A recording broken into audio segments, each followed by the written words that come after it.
I have to give a lot of credit to other intellectuals who wrote books that I read, particularly F.A. Harper, who wrote a brilliant book called, he wrote, first of all, Why Wages Rise, which is one of the books I sold, which is a masterpiece, a short little book. His Liberty, A Path to a Recovery is also another great. In fact, that was Lefebvre's textbook. I went to Lefebvre's Freedom School in 1964. And when Galambos found out about that, he didn't like that, so he fired me from the faculty at FEI. But he took you back? Yeah, he took me back later. But Lefebvre's school was, that was a huge eye-opener. Yes. And he would go and discuss each particular political function. He would have it on the blackboard. He'd write about it, talk about it, and he would ask the class, all right, do we need this political function anymore? And everybody said, no, we don't need it, so he'd cross that out. And then he'd go to another political function, he'd talk about that, and convince everyone, well, you don't need that either, so he'd cross that one out. And finally we get down at the bottom, there's nothing left.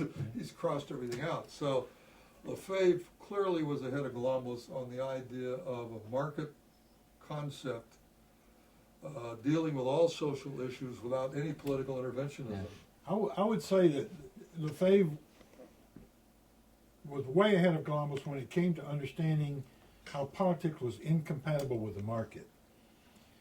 But Galambos was ahead of Lefebvre when it came to understanding how the market could provide government, could provide functions that we normally think of as government, as housekeeping, property protection, and so forth and so on.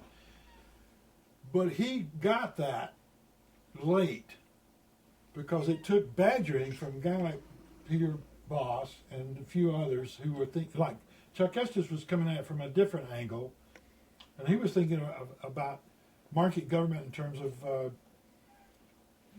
Pinkerton or some private protection services or arbitration and stuff like that. Estes was thinking of market government in terms of the services that arbitrators provide and bounty hunters and so forth. Peter was thinking of it in terms of the insurance industry that was doing a systematic industrial property protection job. Okay, I want to stop you right there because I want to hear the story about how you came up with the idea of insurance companies being a market, an established market concept that could function as a government. I understand. Alvin told me the story before that he posed the question, you came up with the solution, and could you two talk about that? Well, basically, as the course progressed, and Galambos expanded this government with the big G to include 2 more branches, that kind of put me back. You see, there's the one thing in the course that the all of 3 a were sudden, bad enough, but now there's 2 more. we had this evil government. Occam's razor is buried somewhere. And then Occam's razor applies, and you say you don't go to 5, you go to none. Now the question became, well, how do you do that? Because how do you take care of fire? How do you take care of this? How do you take care of national defense? And so that question took me by, I had to think about that quite a long time, really. And all of a sudden it occurred to me that what the government really was selling was a protection racket, and it was very poorly provided by government with a big G. And how do you do that with a small g? Well, the logical answer is the insurance industry is doing this all the time. People protect themselves against catastrophic events in their lives with insurance. And it makes sense because you can tackle this with an actuarial precision, actually. You can calculate when somebody, not when somebody dies, but when if you have a group of people, how many are going to die at a given time. The same thing with fire. You have to have a balanced situation. Here's the fire protection, and here's the insurance industry, and here's the banking industry. The 3 are independently working on the concept of a home. If there's a fire down there, you see, there is no connection between the protection of the bank interest, of the personal interest. But if you have an insurance policy and they get involved, you have all of a sudden free enterprise solution, You have an integration. an integration of all of the factors involved in home ownership, which is a big enterprise for a person, for an individual, for a family, because this is where most of the money is for most people, and it has to be protected. The protection comes very clearly through the concept of insurance. Okay, I'm Now going to to- stop you right there because we're out of tape, but we're going to pick this up. Go over. We're not out of tape? No, you're still recording. I'm still recording. I'm flashing here. Is that okay? Yeah, you're on the other one. Oh, okay. We're both Good, flashing? keep going. Sorry. But the important thing that you pointed out, though, was the insurance industry has a technology for being in that business. They know how to calculate their risk. They know how to. So that they know Actuarially. how to reckon with the risk, so they know how to do this. They know how to capitalize it. They know how to make it a market service. Right. Now, as I understand the story, at this time, Lefebvre has come down and lectured. Galambos has invited Lefebvre out to California. Galambos has embraced the idea of zero political government. This is before Lefebvre came down here. Oh, When Pete came up with this idea, we were hashing it out in the parking lot at midnight. This is when we were arguing with Galambos about his residual politics. Excuse me, were you, Galambos, and Peter all together in this? No. It was just you- Alvin and Alvin I, you. because Alvin was teaching the course. I had taken the course, I was selling the books down there. We were standing in the park, after the lecture is over with, we go in the parking lot and we talk. Till 4 o'clock in the morning. Wives wondering where in the world we are at 4 o'clock in the morning. Talking about What's the guy voluntary doing at 4 government. o'clock in the morning? So here we are in the parking lot, talking and discussing all these concepts. And then, of course, meantime, I'd go off and I'd have to meet with Galambos about these things and tell him, Andrew, this 5-branch government's not going to work. These people are beginning to figure out that you cannot have politics and market government in the same universe. But Galambos and I had both heard Lefebvre. Galambos collected everything of Lefebvre's in print and sold it. It was in the bookshelf. Galambos and I went to hear Lefebvre give lectures at the church, the First Congregational. Oh yeah, down in L.A. And that's where I became convinced that there was that you couldn't have political government and market government in the same universe. Galambos didn't give up quite that easily, and so eventually Chuck Estes and I, with some others, put up some money to get Lefebvre to come down and give a weekend seminar here. It was called. Well, I've got the brochure. What the hell was it called? A Thinking Man's Guide to Politics. That was the title of the seminar he came down and gave, and it was a revolution. It was hard enough to get Galambos in on it, but it was promoted under the auspices of the Free Enterprise Institute and the liberal educators. You remember who they were? This was Art Sperry and that's right. and all these doctors and all that backed the financially backed the location and went out and helped get us students. So they backed us to rent the hall, which was the old embassy. Is that the name of that It was place? on Figueroa Street. Yeah. I don't think it was. Mises taught there once too. Galambos brought Yeah, Mises right. down Right. one time for that. So anyway, he gave this weekend seminar, and it was an absolute bomb blast. Galambos sat there with his mouth shut, and nobody had ever seen that happen before. It was a very animated discussion going on. He sat there and tolerated the whole thing, but it left the place free for the rest of us to get questions answered by Lefebvre, or at least fielded by him. And it was not the same after that. Galambos never gave the 5-branch government treatment in his courses after that. Did Galambos just quietly decide to drop the idea of political government, or did you have something to do with that? He already knew that it was that there was a ridiculous. Okay, it had already been reduced to absurdity by his students at the time. Which is you and Peter and Don Allen, and Estes. Jay. Did you have something to do with that? No, all this happened probably before I was involved. So his students. So he gradually just quit giving the politics at all. In his But they never acknowledged never acknowledged fact, it. Never acknowledged. Never openly acknowledged it. regarding that. So the issue became. You'll find the insurance concept of government in here, but you won't find his name. Yeah, I noticed that. So how did this idea go from you to Galambos? But you won't find Jay Snelson's name in there as the one who named volitional science either. Mm-hmm.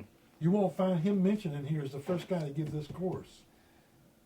Columbus didn't give this course first, he did. V50 was Snelson's course. In fact, Galambos joked about it. V50 is Snelson's version of Course 100. It was a snide remark he made to me one time. Yeah.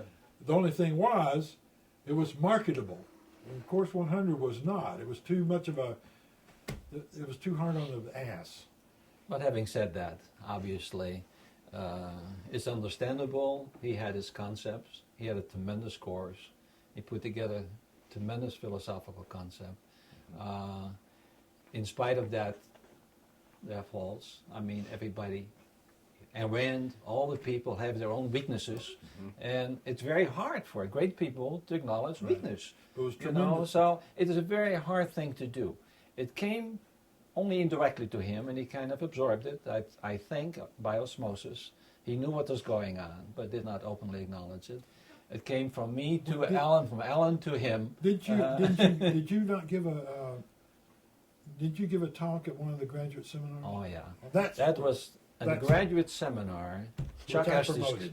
Chuck and I have become very good friends. Chuck Estes was very much involved, liked very much the concept, and the graduate meeting. What was it? A graduates meeting, yeah. Yeah. That was the first graduate You gave your seminar. slideshow. Yeah, Remember I that? did, right. That was Yeah, down right. at the I promoted that at the Triple I A the trip.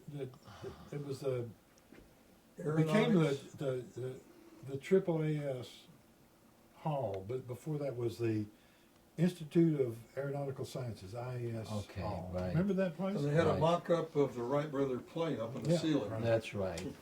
And I remember Chuck Estes stood up, and he said to Galambos, you know, why don't we invite Peter Boss to come up here and tell us about the concept of risk sharing? That's right.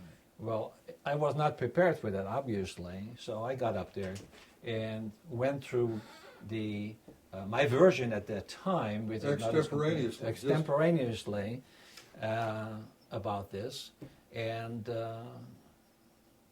you know, that was kind of the first open introduction to It the was concept of risk sharing for the graduate group.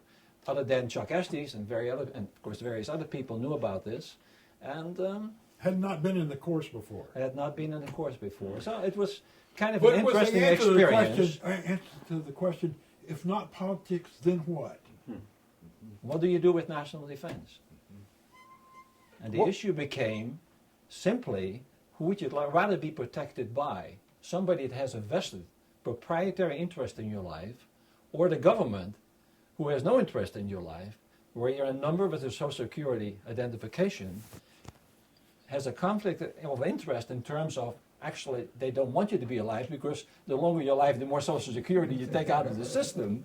And so if you want to be protected, you want to be protected by someone with proprietary interest in you. And which organization is that? That's the insurance industry. Yeah, the one When you that take out wants a you to stay contract alive. for your life to stay for your life, and that should be extended, by the way, to include international war. Once you take out a contract, there's every interest on the insurance company to keep you alive, not only from war, but from disease, from everything else. So logically consistent of the integration of insurance with the concept of protection services, which is really the basic element where government is really selling itself on, the big government with the big G, can be done with a small g government, which is the free marketplace. Which With is- all the benefits thereof, with all the market feedback, if somebody is not doing the job, somebody else will do it. Better, cheaper, and more efficient.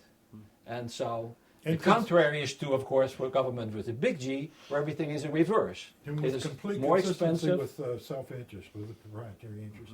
So- Okay, now this is an idea that you came up with. It's original to you. Lefebvre didn't think this up either. No. Nor did Galambos.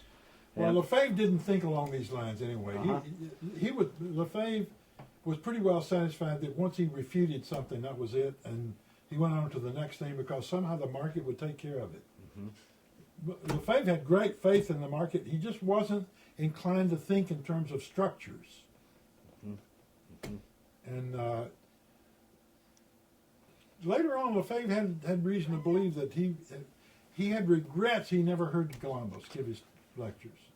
It would have been great integration, really, because Lefebvre, one of the great articles by Lefebvre, which I still always carry around and give to people, is iPencil. It's the greatest display of what That's the Reed. free market. That's Leonard Reed. Reed. Oh, no, Leonard Leonard, Reed. I'm sorry. Leonard Reed. Yeah, that's Leonard Reed's. That's not Lefebvre. Yeah. I'm sorry. Yeah, I always carry that around, the article. It's just a great article. And that was one that impressed me also, that the free market can solve things better, cheaper, more efficient, and give it away. I mean, a pencil is not worth probably a penny, and the complexity and all of the things that come about to bring about a simple item like a pencil, which there's tremendous impact to me, and has been to anybody I've given the pamphlet to, and just amazing. Okay, now I understand you've recently written a paper about your insurance idea. Is that true? Have you written a Yes, paper? I have. Ah. It is not published yet. It's not published. Have you put it on the net or shown it to anybody? It has been shown to a couple of people, to Alvin. There's a group on the net that Alvin introduced me to. They were dealing with that. Spencer Heath McCollin is also interested in the concept of proprietary government, and so he has seen it. And so both Spencer and Alvin, I acknowledge, And within Stephen Clark Wilson has seen it. I believe he has a copy of it. And I don't- Yeah. But he doesn't have your permission to do anything with it. And so I plan to do more with that. I haven't done it yet, but I'd like to incorporate some of the other papers that have a tremendous impact on my life, You don't have, including like iPencil. you don't have any various- reservations about doing it, though, do you? No. And to me, it's open information. I'm not really stuck on copyright or anything like that. It really, I would love to see a copy of your paper. I'd love to publish it sometime. okay, Yeah. that'd be great. Or you? I will put a forward with it, and I'm glad to publish it anywhere because I think Great. it answers a lot of questions to people that have doubt about the free marketplace. They always say, what about this? What about that? What about that? And of course, the biggest problem to most people is, how can you have a government when there's wars and all these type of things going on? How can you have a government with a small g? And the answer is very simple.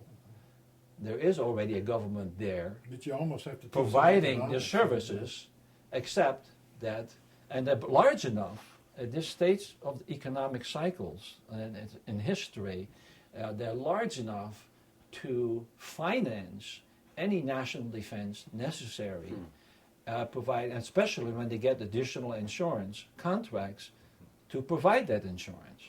So the issue is that it should be published. I think it would answer a lot of questions of people, and it makes the transition for people clearer in terms of how do you do this, how do you do that, what about this, what about if people get old, what about legal things, big bills, all of the catastrophic events that people face. And the only reason that you really need this type of an insurance is it's catastrophic things in your life. The rest of the time, people can just trade and feel free to do so. Big problem for them is the answer to solving the catastrophic event solution. And you can do that on the national level, you can do it on the local level of fire protection. You can take any item that people say that they need government, big G, for. You can bring in the insurance company concept and say it can be solved that way because it can be calculated vis-a-vis an actuary and exact calculations and can be provided for. But just to be clear, do you remember what year you came up with this idea? You posed the question in the parking lot, And as I understand it, you were outside of one of Galambos's lectures late at night, standing in the parking lot talking. Could you tell that anecdote? My recollection was that we'd had a number of conversations about it, but when the light turned on for me, we were in the aerospace parking lot one afternoon until quite dark. And that's when it finally sunk in for me. But we had a lot of conversations in parking lots, but the one that sticks in my mind was the one at aerospace Okay. one afternoon. Now, when was the graduation thing? That's the first time we had a public forum on this concept. 64, I think. That was Could have been 63 64. or 60. That, Could have been this is 64. when 64. You remember when you did your slideshow? Because Yeah. you did it that time. Yeah, was that the first graduate Yeah, seminar? I think it yeah. was. Yeah. I remember So also. it was a few months later, but after that we had, you remember, we had these parking lot discussions all the time. Me and you and It kind of and developed. Chuck and Jay. I remember we'd stay up late. We had these long bull sessions also. Remember, I don't know how late we stayed up one night with Galambos about the time that he invited you to teach a course. Mhm. When was is it DuPont? What was that restaurant up there at Farmers Market? What was the name of that place? That was his favorite. Dupar's. Dupar's, yeah. Yeah. That's right. Yeah. Well, okay, so you're in the parking lot. You posed the question. As you told me, you said, we can't just keep saying the marketplace will take care of this somehow. There's got to be some aspect of the marketplace that could function as government. What would that be? You two were having the conversation. You said, I don't know. You went away, thought about it. A week later, you called Lowi up and said, I think I've got it. Is that? No, is not that exactly. Not because exactly? You didn't have to call me. We worked in the same building every day. Oh. So whenever we had a discussion, it slowly kind of And evolved. not only that, every week that I gave the course, he was there. He was my book crony. Okay, I'm editorializing. It's all right. It's okay. It's all right. I'm keeping you straight. Yeah. But it's like all things. All of a sudden, a light goes on, wherever it goes on, whoever mind it goes on. But the light goes on, and all of a sudden, there is a possibility there. And there's an answer to a big, gnawing question that had been around since we talked about small government with a small g. And in lieu of the big 5-branch, big G government that Galambos had. And to be clear, government with a small g, by that you mean government by the marketplace. By the marketplace. The Volunteer. small g means marketplace, the big G I means think the coercive, political a government. fashionable term at that time would have been voluntary government. How do you do it? That's right. You can't do it politically because it's coercive. How do you do voluntary government? Lefebvre wasn't patient enough to answer that question. It was left to us. And how can you do it without taxation? Yeah, You see, that's right. the other issue. How in the world do you solve some of these major catastrophic things that can happen in people's or countries' existence without taxation? How do you get to the free marketplace? Where's the money going to come from? How does it flow Right. into a free market sense? And when you think about it, it's very easy. Once a concept flashes in your mind, it is a very easy solution. But you had to answer the question, though. The question still was, where do you get it? Well, obviously to you, but it wasn't obvious to everybody else. It's in the insurance company's bank accounts. Right? Huge. They've got it stashed away, waiting for you to die and hoping you won't. And making sure that you That's won't. right. They will help you every possible way, Just from a the- medical point of view, from a defense point of view, being local defense. Nobody's going to mug you, nobody's going to hurt you, nobody's going to kill you. And from an international point of view, war, which is it. It seems so simple in retrospect. It just came about. And When you thought this up, you extrapolated. When you thought up the idea of insurance companies are a market force that could take care of government, you extrapolated yourself to the idea of that being extended to even military. even national defense. Is that correct? That's correct. Did it hit you all at once? Probably once the concept came about, it became pretty natural, and then it became all encompassing in a sense, including national defense, because you right away think in terms of It's pretty obvious once you thought of it, Peter. yeah, any Where is the proprietary interest in society for the protection of private property? Where is it? It's obvious. It's in the insurance companies. Except it's not obvious. If it's an important... It's obvious once you think No, of it. there is no principle I know of in history that's ever been discovered that was obvious. That's right. That's It's right, not, that's right. whether it's Galileo or That's whoever right. it is, they're never obvious. Oh, but once you think of it, it's obvious. It But in seems- retrospect, in it's retrospect, obvious. In only. retrospect, right. To me, it became obvious as soon as the light bulb went on. I don't know where the light bulb comes from. And In anybody's mind, where does the light bulb come from? All of a sudden, it's there, and then it's obvious. It's obvious It could not be simpler than that. once you've discovered And that's it. always a difficult concept to explain to intelligent people, educated people. Especially. The simpler it is, the Especially. harder it is to explain. Isn't it amazing? Yeah. It's true.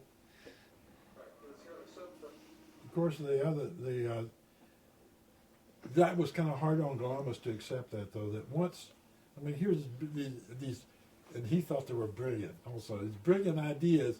Once they were apprehended by people, the first reaction is, well, of course. How else could it be? And that seemed to diminish his achievement. Well, of course, now that you point It's it a out, personal matter, obviously, yeah. Yeah, he took never things- could. It just made him furious that people wouldn't immediately get up, jump up and down and say, "Hooray, Andrew!" But they didn't do that. Mostly, they were self-absorbed with the new information, with the new order in their own minds. They couldn't stop to give him credit at that instant. Anyway, Whatever. there's a lot. That's right. There's a lot. Whatever. A lot that needs to be discovered yet about how about human nature. It's there's a permanent uncertainty there that we'll never completely remove. But there's also the issue there. It's a big step. It's a major step. It's like religion. It's once you are engrossed in a concept all your life, you have been brought up with a particular concept of a government with a big G. To make the step, the transition to a small g, is an enormous change of thinking that has to take place in a person. You almost have to backtrack and start questioning and then go forward and grasp the concept. There is this chasm that you have to overcome. It's like in religion. If you're very religious, it's very hard to become non-religious. It is immensely difficult to people's mind to do that psychologically. It's a very difficult concept. How would you say? Do you want to take a break here for just a second? Yeah. Alvin will get the phone. We'll all just stop recording here for a second and